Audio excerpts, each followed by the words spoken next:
Նորից սկսեք ինչ է կատարվում։ Ես Պոլովից ՍՊ-ի տնօրենն եմ։ Այս սրճարանը 96 թվականից է։ Երեք քաղաքապետը որոշում է կայացրել, այսօր ուղարկել է քանդելու։ Ոչ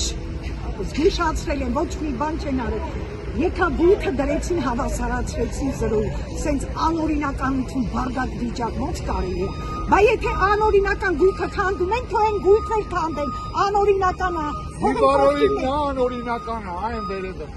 Բախի չեն քանդում, ազգային ժողովից կռիչում են, այն վերևը, այնը Հայկ Սարգսյանի հետ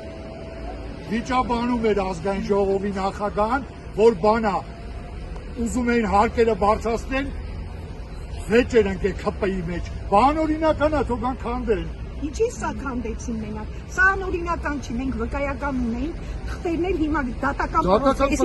պրոցես է գնում։ Դատական պրոցեսի մեջ է, պայմանագիրը երկարացնելու համար, անօրինական չէին երկարացնում պայմանագիրը, վարձակալությամբ, բայց հողի վարձը գանձել են մինչև այսօր, հողի վարձը մինչև այսօր մուծված է եղել, մաքրությունը մենք ենք արել, սա մենք ենք արել, սա մենք ենք արել, այս էլ ենք մենք շինել դաժե։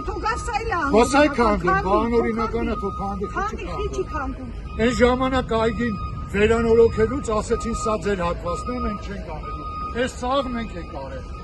այս բազակներն էլ ենք մենք մեր միջոցներով ենք արել, 96 թվականից սրճարանը գոյություն ունի։